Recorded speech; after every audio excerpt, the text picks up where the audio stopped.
Budget ঘোষণার আগে থেকেই জিনিসপত্রের দাম বাড়ানোর যে মেকানিজম সেটা শুরু করেই বাজেট ঘোষণায় বসেছে মাননীয় স্পিকার। আজকে আমরা 2026 এবং 27 অর্থ বছরের বাজেট নিয়ে পর্যালোচনার জন্য এখানে বসেছি। ঠিক সেই সময়টাতে আমাদের অর্থনীতির বর্তমানে কি হালত সেটা আমাদের একটু দেখে আসা প্রয়োজন। আমরা যদি বিগত দিনে আওয়ামী লীগের সময়কালটা আমরা খেয়াল করে দেখি, একটা শ্বেতপত্র প্রকাশিত হয়েছে। সেই শ্বেতপত্র বলছে যে বাংলাদেশ থেকে আওয়ামী লীগের সময়কালে 240 বিলিয়ন ডলার, যেটা টাকার অঙ্কে প্রায় 30 লক্ষ টাকা বাংলাদেশ থেকে সেটাকে পাচার করা হয়েছে। এত বিশাল 30 লাখ কোটি টাকা এটা বাংলাদেশ থেকে পাচার করা হয়েছে। এত বিশাল একটা অঙ্ক বাংলাদেশ থেকে পাচার হয়ে গেছে।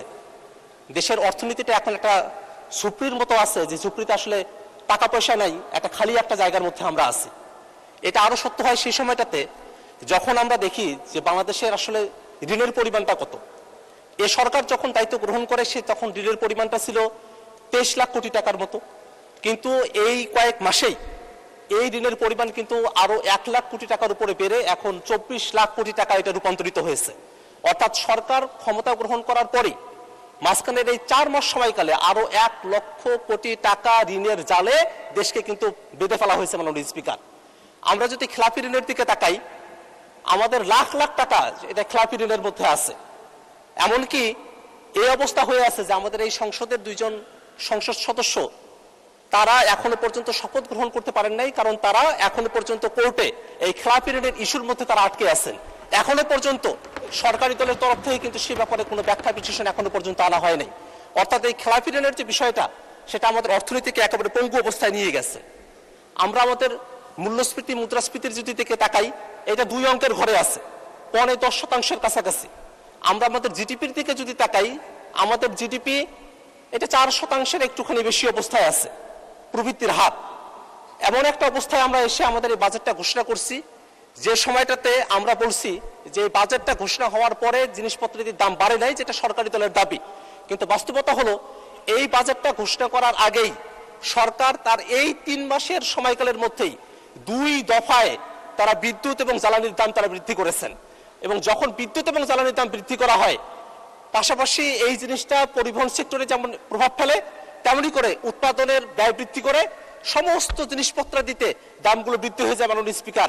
অর্থাৎ সরকার শুধু বাজেট ঘোষণা করার পরে জিনিসের দাম বেড়েছে ব্যাপারটা এমন নয়, সরকার ক্ষমতা গ্রহণ করার পরেই বাজেট ঘোষণার আগে থেকেই জিনিসপত্রের দাম বাড়ানোর যে মেকানিজম সেটা শুরু করেই বাজেট ঘোষণায় বসেছে মাননীয় স্পিকার।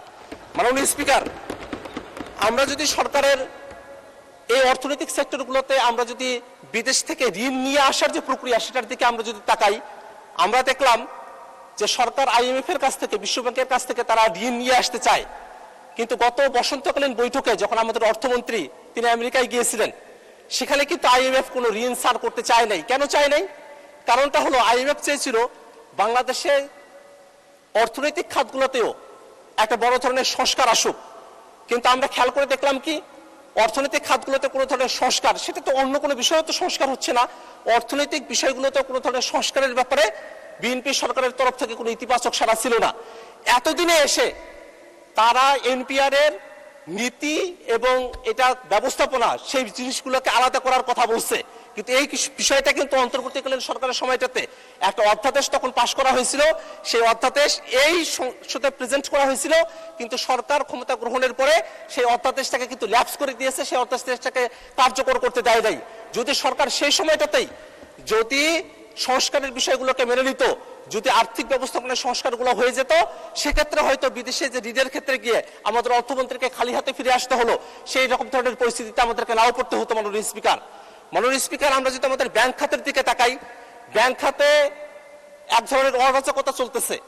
শুধু ইসলামী ব্যাংকের ব্যাপারে আমি বলবো না, ইসলামী ব্যাংকে কি ধরনের অরাজকতা চলছে এটা আপনারা সকলেই জানেন। এর বাইরে গিয়ে আরো 5টি ব্যাংক আছে যে ব্যাংকগুলোকে একীভূতকরণ করা হয়েছে। অত্যন্ত দুঃখের বিষয়, এই 5টি ব্যাংক যেটাকে একীভূতকরণ করা হয়েছে, এই ব্যাংকগুলো যেসব আগের মালিকদের কাছে ছিল তারাই সেখান থেকে লুটপাট করে টাকা পয়সা পাচার টাচার করে এই ব্যাংকগুলোকে একেবারে দেউলিয়ার পর্যায়ে নিয়ে গেছে, খালির পর্যায়ে নিয়ে গেছে। সেই ব্যাংকগুলোতে যাতে করে পূর্বের মালিকেরা আবারও বহাল হতে পারেন এমন ধরনের একটা আইন এখানে পাশ করা হয়েছে।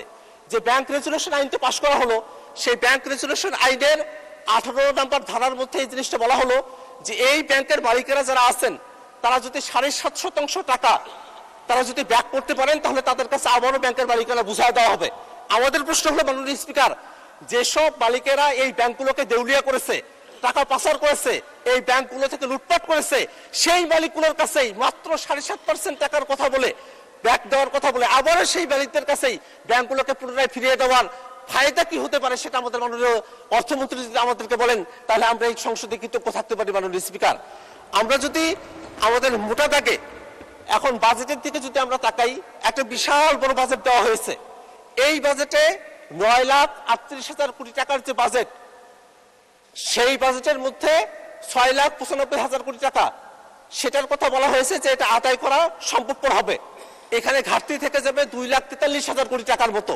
কিন্তু আমরা যদি এই 6,95,000 কোটি টাকা যেটা আদায় করা হবে বলা হচ্ছে সেটার দিকেও যদি আমরা তাকাই তাহলে দেখবো এনপিআর কে দেওয়া হয়েছে যে 6,04,000 কোটি টাকা এনপিআর আদায় করবে। কিন্তু এনপিআর এর যদি আমরা পাস্ট রেকর্ড গুলো দেখি 2024-25 অর্থ বছরে এনপিআর মাত্র 369 লাখ কোটি টাকা তারা এখানে আদায় করতে পেরেছিল, এবং এই বছর যেটা চলতি অর্থ বছর সেখানে মাত্র 3.5 লাখ কোটি টাকার মতো তারা আদায় করতে পেরেছে। যে এনপিআর 4 লক্ষ কোটি টাকায় আদায় করতে পারে না, সে এনপিআর এর উপরে যদি 6 লক্ষ কোটি টাকার বোঝা চাপিয়ে দেওয়া হয় এবং যদি তৃপ্তির ঢেকুর তোলা হয় যে আমাদের ঘাটতি কম আছে, তাহলে কিন্তু সেটা জনগণের সঙ্গে এক ধরনের প্রতারণা করার শামিল। মাননীয় স্পিকার, কারণ আমরা দেখতেছি এখনই 2,43,000 টাকার ঘাটতি আছে। এনপিআর যখন তার লক্ষ্যমাত্রা পূরণ করতে পারবে না সেই সময়টাতে শেষে গিয়ে যেটা দেখা যাবে এই ঘাটতি আরো বেড়ে যাবে।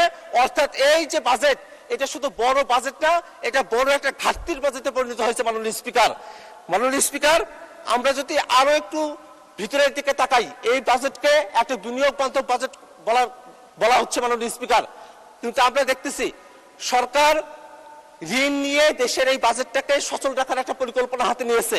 সরকার অভ্যন্তরীণ ব্যাংকগুলো থেকে 1,12,000 কোটি টাকার মতো ঋণ তারা গ্রহণ করবে। সরকার যদি ব্যাংকগুলোর কাছ থেকে ঋণ গ্রহণ করে তাহলে প্রাইভেট সেক্টরে বিনিয়োগ হবে না, প্রাইভেট সেক্টরে লোন ডিসপার্স হবে না, এবং যার কারণে কিন্তু অর্থনীতি একটা স্থবির অবস্থায় এসে দাঁড়াবে, একটা ক্রাউডিং ইফেক্ট একটা তৈরি হবে, যার কারণে আমাদের এখানে বিনিয়োগ হবে না, কর্মসংস্থান হবে না।